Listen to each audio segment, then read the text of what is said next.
All right, welcome back. It's now 10 minutes past 7 a.m. Welcome back to the program. This is Good Morning Kenya, the 18th day of June 2024, a day after a very, very long weekend. Of course, we want to talk about politics and what is happening across the country, and of course, even across our borders, and what you should be expecting in this coming week. A lot is happening as we speak. The parliamentary group meeting for the Kenya Kwanza administration and allied members of parliament is currently happening at State House in Nairobi. We'll be taking a look at that and what you should be expecting from that parliamentary group. Of course, the finance bill is being tabled today for debate before the floor of the House, and we suspect that is part of that agenda to whip members of the Kenya Kwanza administration to vote for that. But before then, I have my guest in studio. I have Honorable Peter Orero, who is representing the great people of Kibra Constituency, and Reverend Mark Okuru, Echakara, who is a transformational leader and a governance expert. Gentlemen, good morning. Good morning, sir. And welcome to the program. Thank you. Mheshimiwa, how are you doing? Oh, I'm good. I expected you to be at State House as a friendly member. Are you sure? Just asking, as a friendly. That has never happened and can never happen. Yes. Okay. I am a serious, loyal member of ODM in Azimio coalition. And we put checks and balances on the Kenya Kwanza government. And I think the meeting, there is an in-house meeting. It is common in the political field that whenever we have such bills like finance bill, yes, it takes the power of the head of state to whip his members to try and support the bill, knowing that the tax bill is against the Kenyans' wishes. We have had public participation for the last 2-3 weeks with the finance chairman trying to get the views of the people. I am sure that the views of the people who have been heard will not be incorporated in the finance bill as we look at it today. As members of the ODM and Azimio coalition, we are ready for the bill today.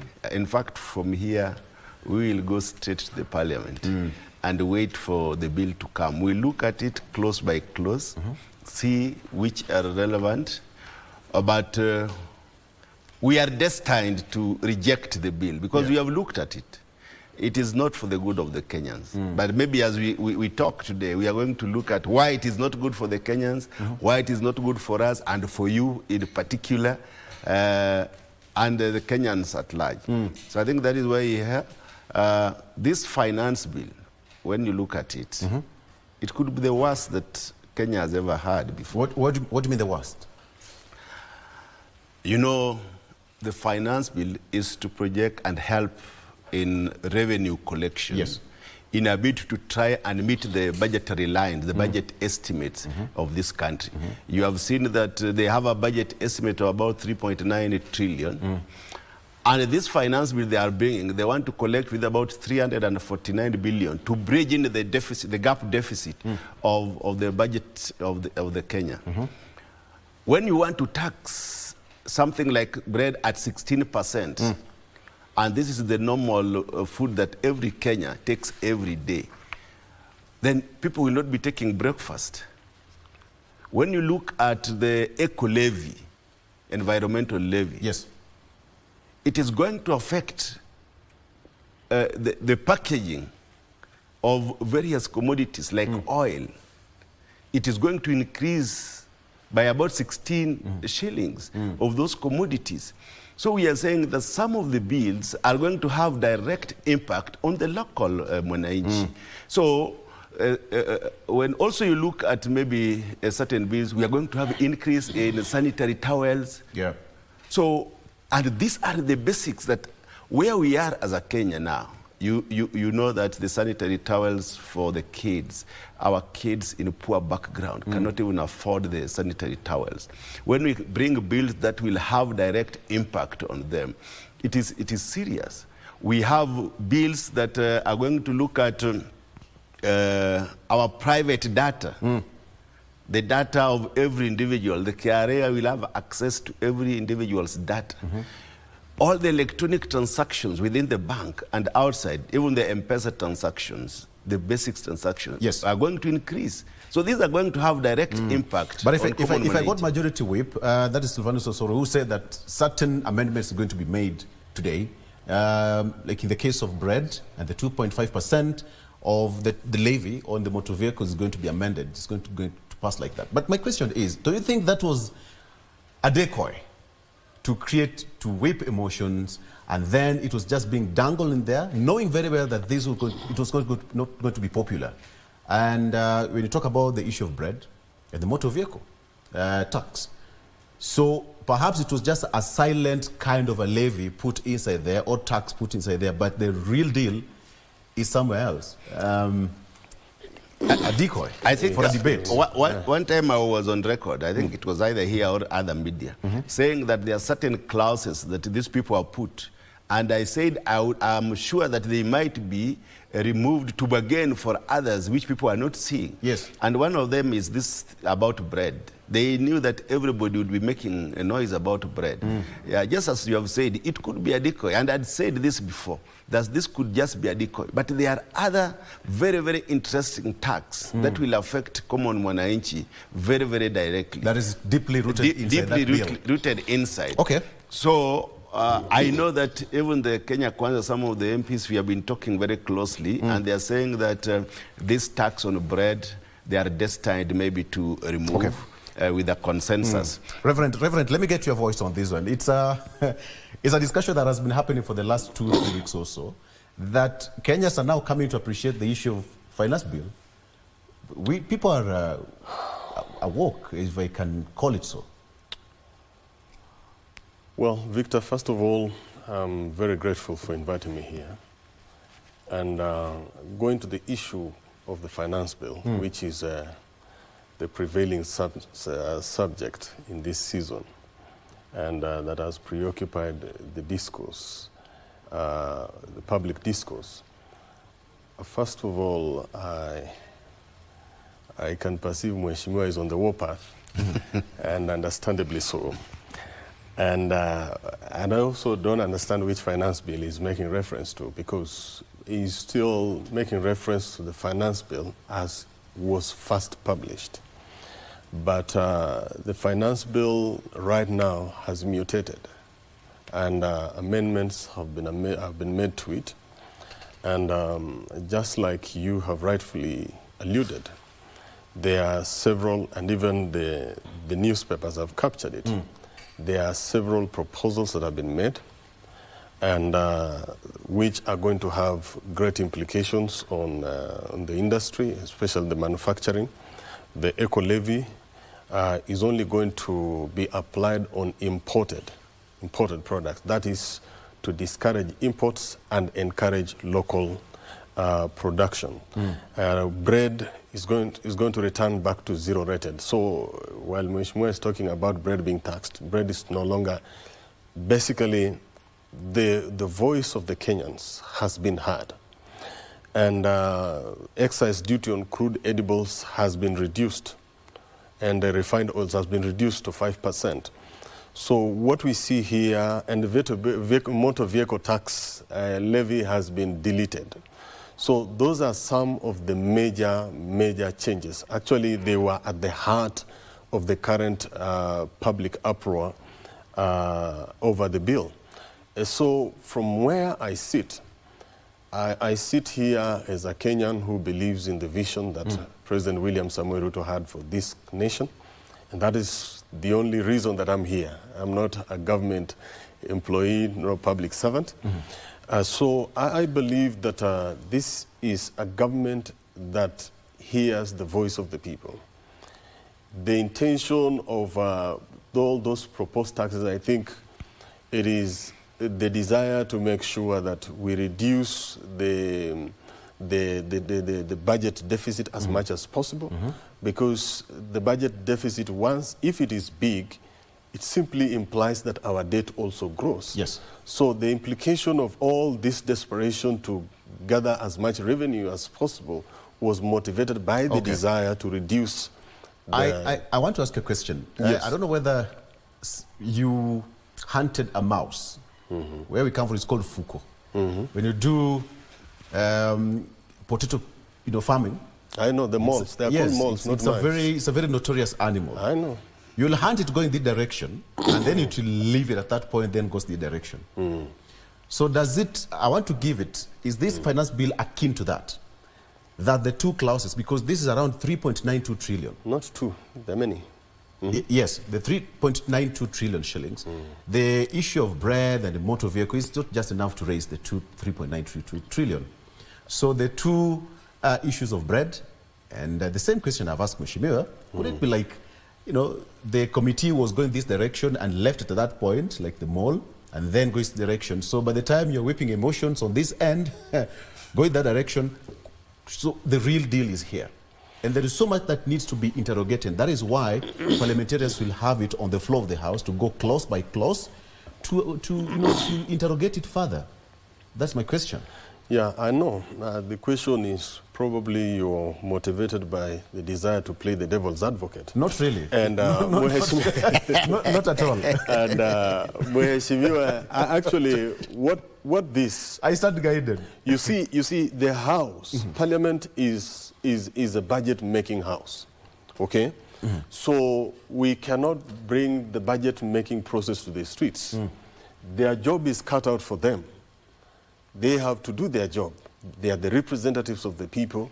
They are the eyes of the people in Parliament and in the budget-making process. Yes. So while we are out here and the majority are throwing stones at the executive simply played its part, did its part. Treasury did its part, brought it to the executive, the cabinet. They approved it, they drafted the bill, they brought it to the House. Now the ball is in the court of the members of Parliament who are the representatives of the people. So they cannot point fingers at State House and the President. Now, because that is how the law has designed it, that once it comes from here, it has to come to the representatives of the people so that they can now go through it. Now get your eyes off State House. Do your job. The people gave you their vote. They gave you a mandate. Which it sounds like parliamentarians, you are now in the straight jacket because you have no option. Looking at it this way, the opposition do not have numbers even to reject it, even to oppose it to the last bit of it. You see, before you come to Mheshimiwa, you see, the issue here is not just about having numbers. Because it means if the opposition had the numbers, they would reject it just for the sake of rejecting it because they are opposition. And if government had numbers, they would pass it just for the sake of passing it because they are government and they have the numbers.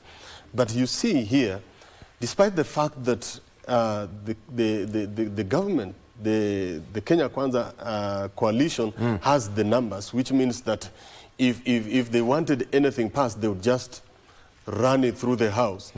They have considered all these views of the people. That is also to say that public participation is very important. You see, unlike the past, by the way, just for purpose of information, many people probably don't understand. Every financial year, a finance bill is published. It is just that the last years and these years are the ones that have raised the awareness to another level that citizens are now more willing to participate. Let me get to hear from here. Mheshimiwa, you've been put on the pedestal right now as members of Parliament. Now you have the whole process now on you this afternoon. Now, I think this is just one of the last processes, just as he has alluded about budget-making process. Budget now, the committees within the House first sit to make to do the budget, recommend the budgets, and they go back to the government and see. But now the finance bill is coming to the House. I am a member of the House. My duty is to see whether it is in sync with the aspirations of Kenya, whether it is going to benefit the country, or whether it is going not to benefit the country and the people for that matter. All said and done, the last 2 years is when we have had increases in taxes, more than any other year, as far as I can remember. And it is because the government wants to raise revenue, maybe to meet the budget deficit or something for that reason. I think last year they only collected 2.9 trillion, so there was a budget deficit. But I can tell you for sure that we can never look at taxes only as the only means to raise revenue for this country. You could ask the physicist, chemist, mathematician, like if you were to put yourself in a bucket and you want to lift yourself, you cannot do that. That is what is happening with this finance, that it is just about taxation to try and lift us from the economic doldrums, which I don't think is going to be the case. I think we must create a very, very enabling environment for people and for even the manufacturers to have their businesses flourish. We must have other avenues of having funds. We are talking about austerity measures. Are you seeing these measures being done? The austerity measures that the government always talk about. When every day, we have hospitality. We have seen that they have increased the hospitality expenditure to even higher levels of hospitality. Why don't we start by ourselves? Why would we give hospitality almost $1 billion? Okay. Is it necessary? Reverend said that I play a devil's advocate. Yes. Allow me to take that tag for now. But I've never had a situation every financial year where Kenyans, parliamentarians, and even pressure, groups say that this financial, the budget is favorable to common mwananchi. It has always been opposed. But not to this level. I don't think even last year it was not to this level. Look, during the Kibaki's government, it was almost balanced. People were saying this is a good budget, this is a good finance bill, almost 50-50, because it was resonating with the common mwananchi. But when you find that the common mwananchi, everybody is going to be taxed, including the chamas of Wamama. Chama, how do you tax the chamas? So, when it is not resonating with the wananchi, that is why you have huge cries from all parts of the country. Like today, we are not sure whether we are going to enter that parliament. Our phones are busy. Even now, they are asking me vote. Why? I told that you... Even now, it is here. Vote no to the finance bill. My phone is full. So we don't even know whether the common... Where are these messages coming from? Because even last week, we received thousands of messages across. So these are Kenyans. Like now, you can see this one. Vote no for finance bill. Our phones are full. Right. Okay. Kenyans are serious about this finance bill because it is going to impact negatively. I need to take a break. Reverend. Let me say something here, that for avoidance of doubt, and then just to clarify, every financial year we have deficits, okay? And Mheshimiwa has mentioned about a Kibaki budgets. One thing that is not saying is that when Kibaki took over from Moi, our national debt was very, very small. We didn't have a lot of debt as we have today. That is why Kibaki was not under so much pressure. There was not so much deficit to raise money, a lot of money from citizens to bridge the deficit. Yes. Because the debt was small. Even when Uhuru took over from Kibaki, our national debt cannot be compared to what we have today. That is why, at the initial stages of Uhuru's mandate, the deficit was also not huge until now when we started borrowing. And now, Mheshimiwa talked about being in a bucket and trying to lift yourself from a bucket. That's exactly the situation where we are. And we cannot compare it to the Moi. Though people said Moi was bad, he left our country better. Kibaki left our country better because what he received from Moi, when he took over the baton from Moi, our economy was not where it is right now. So we cannot compare these two completely. We cannot compare them. It's different. Okay, let's take a break. When we come back, I still want us to get into that discussion. Of course, are you going to be part of the operation Occupy Parliament? Are you going to be sitting around? There's a demonstration out there. Just want to find out. It will be interesting to see how that's going to be. All right, let's take a break. Daniel Orogo joining me on set as we come back, and we're also going to take a look at, you know what? the newspapers. Stay with us. Good morning.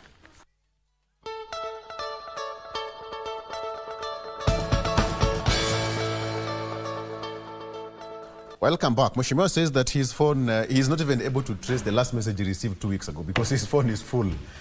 Okay, so let me take you through the front page of the newspapers in one minute. On the front page of the Daily Nation, this is what we have. All eyes on MPs over new taxes. That is exactly what we're discussing here. All eyes on MPs over new taxes.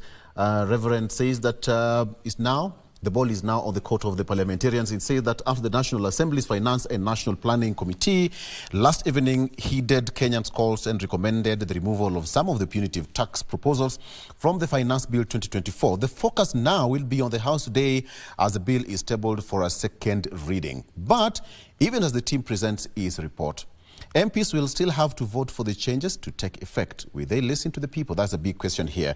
And now, location is Ground 001. That's Kenya, the National Assembly. Kenya Kwanza and Azimio have called parliamentary group meetings today to rally their troops.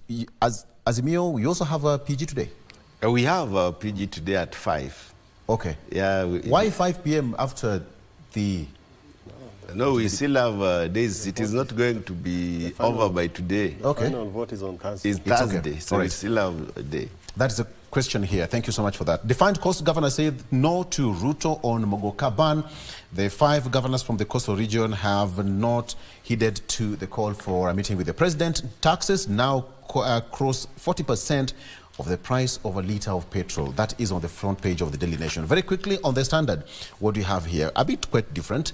Widows cry, too many guns in wrong hands. That's on the front page of the Standard. Widows cry, too many guns in wrong hands. This is now coming out after the magistrate was fatally shot by an alleged police officer who was at the Makadara Law Courts during the open court session, and the magistrate succumbed to the gunshot wounds. And now there is even an uproar from the judiciary to have a week after the magistrate was shot. The latest victim is Monica Kivuti, a magistrate at the Makadara Law Courts, killed by an angry husband of Arimandi.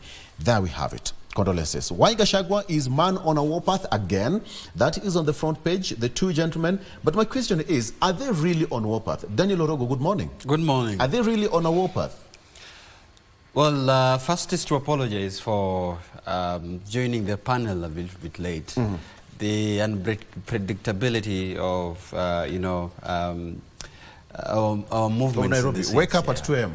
Well, we've tried. We've tried sometimes to wake up a bit early. Yes. Well, I think I joined when my good panel was talking about... My papers are running, flying around. Don't mind. That's the effect of live show. Continue, Daniel. When my panel was talking about the finance bill, I think first, I don't know whether that conversation is closed, whether I can put my contribution as well. I think first let me agree that we have a robust conversation on matters that deals heavily, that affects Kenyans, as ingrained on the finance bill. We are a nation that is a litigating nation. We are a nation that has learned a lot the importance of public participation, and we are a nation that learns the importance of listening to the people's voices, of including the most critical voices in the governance architect of this country. And therefore, I think Kenyans from different fronts have given their view, and majority has expressed their dissatisfaction about the Finance Bill 2024. There are a number of elements on that particular bill that is yet to be determined whether they were expunged from that bill or not, Victor. However, what we can hear from the majority whip is that certain clauses, has been expunged, especially that which touches on the taxes on the basic commodities like bread, unga, and sorts of that. So that remains something that he has said. We are yet to see that because the committee retreated and reviewed. So we are yet to determine except when it's tabled today. Secondly, we have a government that doesn't listen to professionals. It is not the first time submissions has been made and government has not listened. We have a committee that professionals from different fronts have given their submissions. you have, trade unionists, you have pilots, you have all sorts of professionals and business people from the private sector who have given their views that certain clauses that are being put on certain bills is going to affect the nation. So again, I hope that has been listened to. And however, as that has been done, and I agree with my colleagues, especially on matters of hearing the people, that sometimes it's important also to provide a loophole for the feedback. I mean, just give a feedback mechanisms to people. Because the discussion is, we give our view, and then the next morning there is no feedback mechanism, and then it's passed to the National Assembly. People feel helpless because their voices, there's no recall back to the people who are not listening their voices. So I think this time round, we and the courts have declared, and the courts are moving fronts to make sure that certain people who do not listen, especially the members of parliament where the buck stops with, must be recalled sometimes, particularly in this country. One example, two examples we give away, and will start as an example as to why people should listen to Wananchi. Going back to what you've said, for me, I think there are priorities in these particular issues. One, I have heard and I have seen that there is a push and pull between the president and the deputy president. The devil is on the details. We are yet exactly to know the point of the departure. But hear this, that 1 man, 1 shilling, 1 vote has been purported is a conversation that was there before. It was ingrained of the Building Bridges initiative, and it was declared relevant by certain forces that are pushing it now. If it was not relevant by that time, why is it relevant now? Question 1. Question 2, I believe the issues in Kenya Kwanza must be solved by a parliamentary group. First of all, there is a mechanisms of solving issues in the political party. Therefore, I say this, that the issues that is in Kenya Kwanza are not national issues. They are issues that a party can solve, Victor. I submit. You submit. Thank you. We'll get back to that.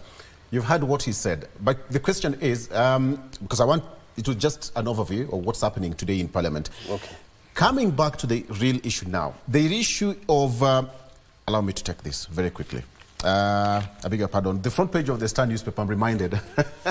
2027 battle, that's what we have here. MPs lay siege on to governors. 2027 battle, MPs lay siege to governor. We have got a number of MPs and senators here. Ruto is on record telling MPs to focus on serving constituents first and not themselves. We have, I'm not seeing Mheshimiwa Orero here. I don't know why he's, he is. I can't see you here. Why are you missing from from that path to heaven? It's a very narrow path. I can't see you here. Is it the path taking people to heaven? I would have been there if it was taking people to heaven. But maybe it is taking them to hell. No. This is a land full of milk and honey. And of course it's happening, and we've had a lot of MPs, starting to campaign and all that. We have got, Alice Nganga, Babu Weno, Boni Khalwale, the senator, Didmas Baraza, Godfrey Osotsi. We have got Jerusha Mumanyi. Here on the front page, we have got Mohammed Ali, Peter Salasia, Silvanus Osoro, and Tim Wanyoni. You're missing in the list, so we'll have to find out why. Again, 30 years in state of death for man who killed brother. That's on the front page. Flashy political splurge millions in fundraisers. And again, finally, we are transforming Siaya. That is according to Governor James Orengo. Let me come back to you, Reverend, and let me just hear from you. A good question I should be asking, is there a beef between the president and his deputy? Well, he said that should be an in-house affair. Exactly. I really doubt there is a beef.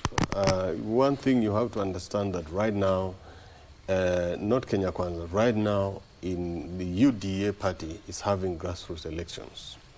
And as you know, grassroots elections have been very, very difficult to execute over the years.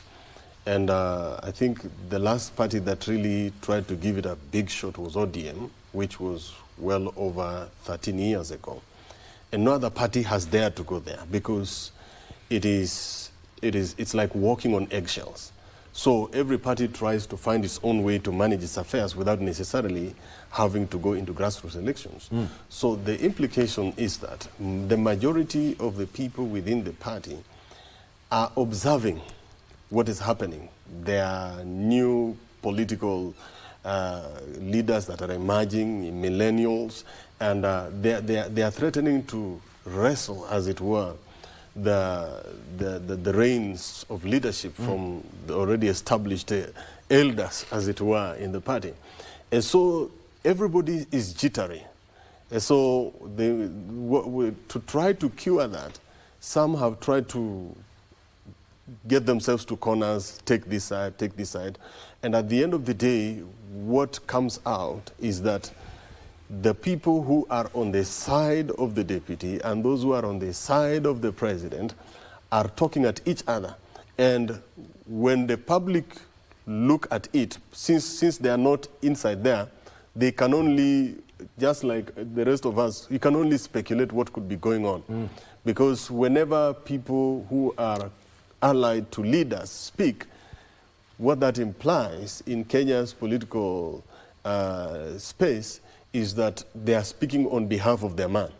You know, even if the boss doesn't speak, if you hear this person speak, in Kenya we know chances are he could be speaking he's just speaking what his boss would have spoken. So that is what is. So basically what is happening is it's basically speculation and people just deducing for themselves, as it were. So it's just let it play out and let people interpret it themselves. Okay. But I really doubt there is, if any Kenyan who is objective can see there is actually no basis whatsoever for the president to be at war with his deputy. That is my question right now. There is no basis, completely no basis. So nowhere, I doubt. Yes, I doubt from nowhere we've seen that hostility, whether it's there or not. But the question I should be asking you from the political class, do you think there is beef or there is an issue between the two gentlemen, the president and his deputy?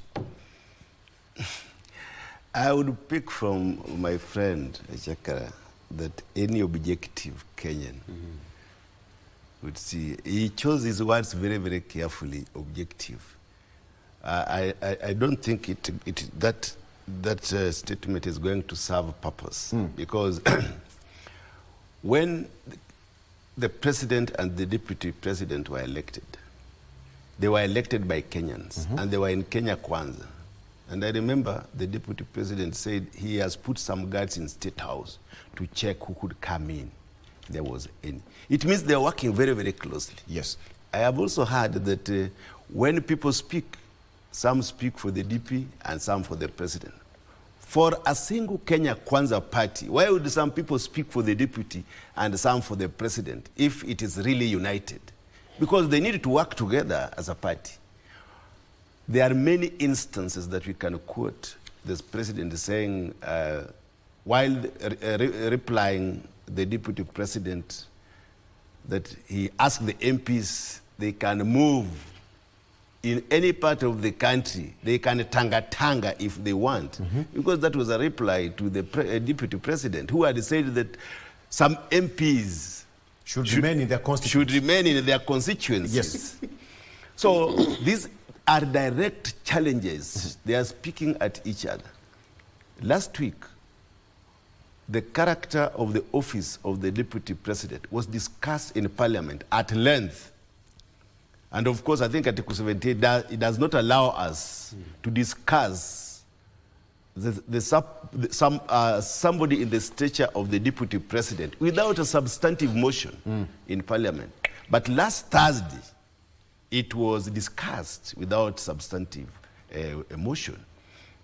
Because the deputy president went to airport alone and was dragging his bag himself. And nobody was allowed to touch that bag. I saw him pull the bag himself, carry it himself, and people were wondering that we give allocation, we give money to the office of the deputy president, almost $1 billion, over 600 million towards $1 billion. We are interested in his security, the Kenyans are interested in his security, and we are told that he was not allowed to use some choppers. It was all over in the newspapers. It means that there is a rift between these two people. let us not bury our heads in the sand and believe in a political class we can say that any progressive Kenya can see that there is no difference. No, we don't need to be progressive. We need to see. Politics is seeing. And we are saying that it is not necessary for us, and when the time for campaign has not come, and why the DP is gathering people around himself with this 1 man, 1 shilling, 1 vote, I don't find it necessary at the moment. And it was in BBI.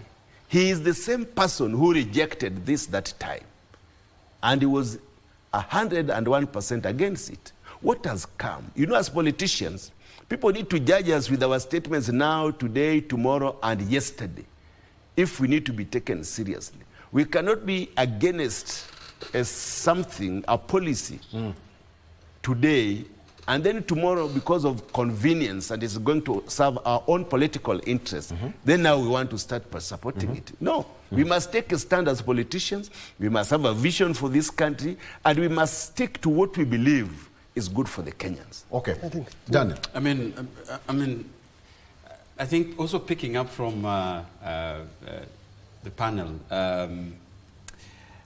may I say that any objective observer would definitely realize that there is a rift between the president and the deputy. Let me say that there is a rift in the presidency. Yeah. Because that is the correct word. Yeah. The president is a ticket of president and the deputy. That serves the same office. Yeah. So then there's a rift from the presidency. We have learned from history, and we've seen the curse of, a publication have been made about the curse of vice presidents and deputy presidents. Especially that scholars have given their view on what really causes the rifts always between, then we have presidents and then the vice, and then we have now president and the deputy. The kind of aggression we have seen, from both parties, and I agree that there seems to be two functions. Just like it was on the Uhuru's Ruto's Tanga and the rest. And Kileweki. By that time, it is actually being repeated. And this time, it's coming so early, even before the end of first term. That is very detrimental, especially to a ruling party and the governing coalition. There is a rift. There is a problem, and it's evident. He's been on record, the deputy president, saying that he's a truthful man and speaks nothing but the truth. He has turned nowhere else apart from the podium, the most trusted places in the pulpit. And what has he said? That he has problems. He needs prayers, right? We are quoting what he said on the public. And the kind of prayers he needs, he says that there are people, the next time he was saying and pointing out fingers, that there are people who are friends of the president. I'm quoting him as on record. No, it's not my own words. He fasted for 1 week. Yes, and he has gone to the mountain and has fasted. And, and that's why he's back. And he's saying that there are people around the president who are the friends of presidents who might not be his friends. And he's not taking any other orders apart from the people of Kenya. Yes. And his boss. Now, when you compare, we are on set here, and we are living in a country where things have been happening, and we've seen, not burying our heads, on the sand. The issue about the rift and the president and the deputy, both of them have said, and are reading from different script, that when the president is campaigning for unity of purpose in a country that is united, the deputy president seems to be reading on a different script. Especially on the division of revenue formula. And this is where 1 man, 1 shilling, 1 vote is coming from, reading. How then would we look at the equitable share of a country? While one is looking at that there needs to be quality and equity in the distribution, the other is saying that certain areas of this country need to have a bigger share that compared to the other ones. The other issue that has come, especially on the elections of UDA, and we've seen even in Nairobi, there have been different camps in terms of UDA party primaries. The governor Johnson Sakaja is in one camp of UDA chairmanship of this county. Jimmy Gakuya was on the other side of another political factions. What else do you need to see? I think, just like other political parties, UDA is a political party equally, that people would campaign for different positions, and it's normal. And actually it's a normal issue. But when you see people taking a divergent and extreme political reading, that it seems that the House, is not united. So that's what I said in my opening remarks, that certain particular clauses in this country that is providing a rift on the ruling party, it seems as issues that we are canvassing. I want to ask you this question, even as you respond to that, Reverend. The question of the president, the deputy president does not have a party, so to speak. And somebody would argue that Mount Kenya does not have a party as we speak.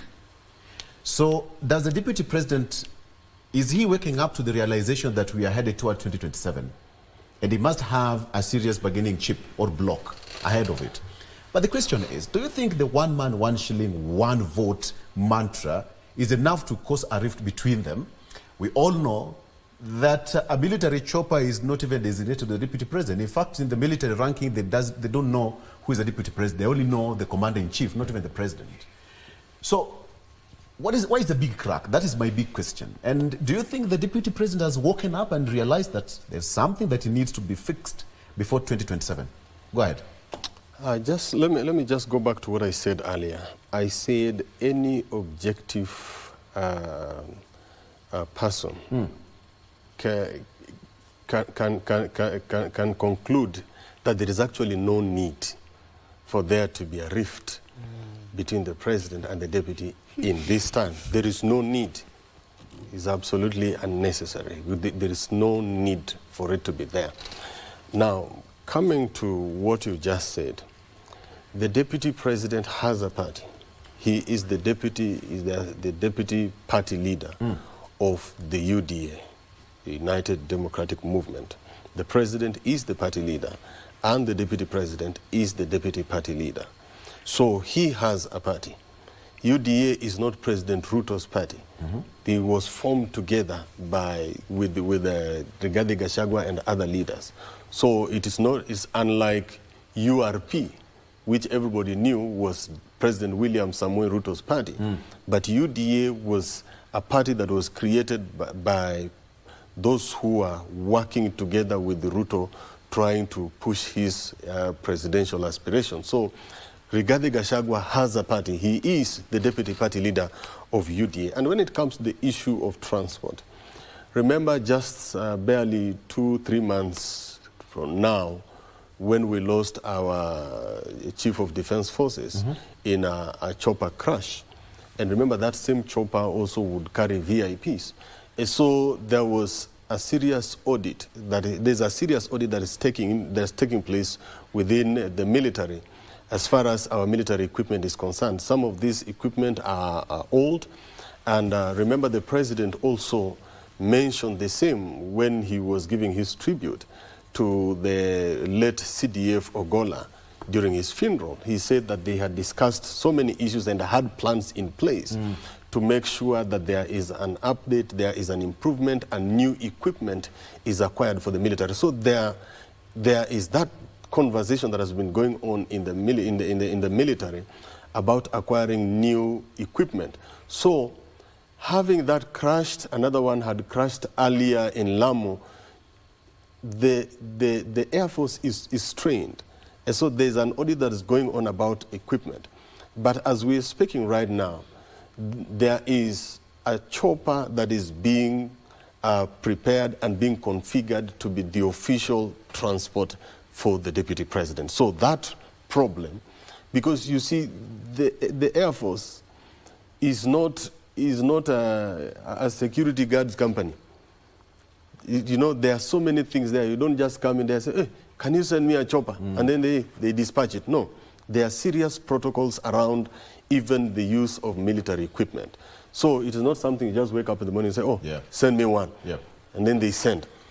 So those are some of the things that have been going on. So the impression that comes out and the perception that comes out is that he has now been denied the use of military choppers. But then there is one that is being prepared, actually, specifically to be the one to be transporting the deputy president. And that it will be available soon. So the question is... I think... I thought my colleague was just a reverend. He has so much information in this government that he needs to tell us more about his background. Because he is telling us that there is a chopper being configured specifically for the deputy president. We appropriate budgets in the house. We allocate funds in the house. I have not seen the budgetary allocation for a configured chopper for the deputy president. It is a big news. It is big for us. So maybe he needs to give us more about this. And I wonder, even in the unavailability of a military installation and equipment to fly the deputy president, the likes of Oscar Sudi are flying with state particular choppers. You can see everywhere. The likes of other people, everyone is was given this. a lift. Let me just say. No. I mean, you could see. We have seen Didi Nyoro in those choppers. Look. We have seen Omolo, the PS. This what is really going on, and I think. Like my colleague is saying, sometimes we need to be very truthful to tell the nation about the truth of what is going on. If we are here and then we tinker information that is incorrect from what the public is within the public pavilion, how then would it be possible for a deputy president, who is the second in command? And by the way, from a point of security, from a point of safeguarding, because he's the deputy president of the Republic of Kenya. Others may see it as another thing, but Kenyans would really want to know. Sometimes we really need to question the safety of the deputy president and the safety of those who are serving in the presidency, as I have said. So I think our members of parliament, probably from the defense, and if there is such committee, then would give us information then what really is going on with this kind of particular arrangement. That is part of the problem that the deputy president has raised. Even the other day he arrived at the function almost an hour or so. Let me say something. But I think as you answer that, sir, as you answer that, allow me to ask you this question. So, part of the agenda, according to Majority Whip in the Parliament, that's also he said that they are going to call the Deputy President to order during the PG, and they are going to tell him to ship up. Or ship out. No. Forget about that. No. You see, not forget about that. The question is, so at the end of the day, what if the Deputy President does not toe the line? Let me say this. The Honorable Osoro has no authority over the Deputy President. He has no authority to call him to order. So those are just political statements. From where I sit, the Deputy President is the Deputy Party Leader of the United Democratic Movement, while the President is the Party Leader.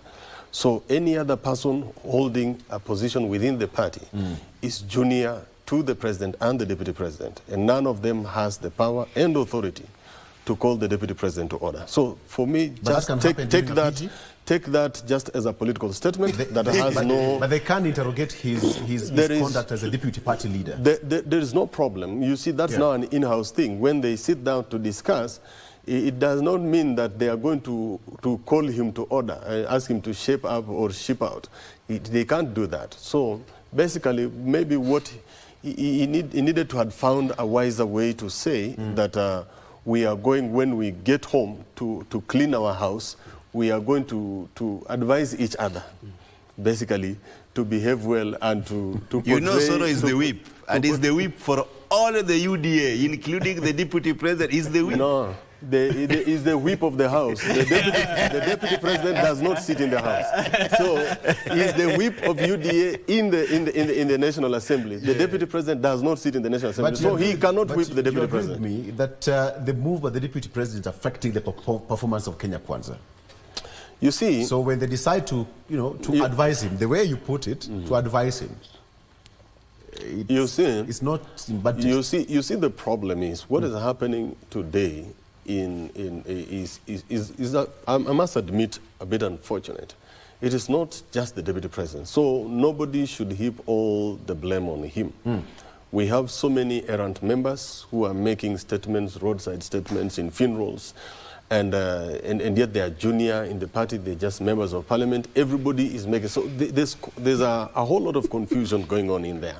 So we cannot point fingers at the deputy president and say him alone should carry this. So I think what needs to do, the House needs to call itself to order, and everybody needs to behave, not just the deputy president. Everybody needs to behave right. We have a saying, we have a saying, if you see a frog jump during the day, You know there is a big, have you seen a frog jump during the day? So when the deputy president himself says that he is being commanded by bloggers and some PAs, himself, it means it's a big problem. So he is replying to certain forces that are beyond him, but he wants now the public to come to his aid. So in politics, there is no small person and there is no big person. We have seen, if you've seen, when the former vice president, Professor Josephat Karanja, how he was removed as the vice president. He was removed by a very junior person of that party. And in parliament, and there was a vote of no confidence, moved by a very junior person. And he said the dignity of the house has been thrown out of the window, through the window. So don't ever underrate and say that Osoro is not speaking on behalf of the party, yet he is the whip of that party. I think everybody should just stay in their lane. I think that's important because whoever is given responsibility, let everybody stick to their lane. I think that is just basically what I'm saying. It's not only Osoro, by the way. Allow me to do this. Because everybody should stay in their lane. I'm also told that I should stay in my lane. We take a break. This is the lane. That's fair enough. Oh, we're done. 1 hour is gone. Just imagine. Just like that. Yeah, it is 8. 1 hour is gone. Gentlemen, oh my goodness.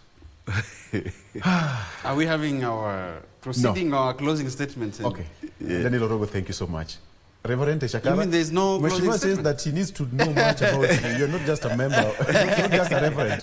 He needs to know more. I think we cannot go until, because we might not find another opportunity to admonish the members of parliament. God is on the throne. We will find another time. Allow me. Reverend, do you agree with that?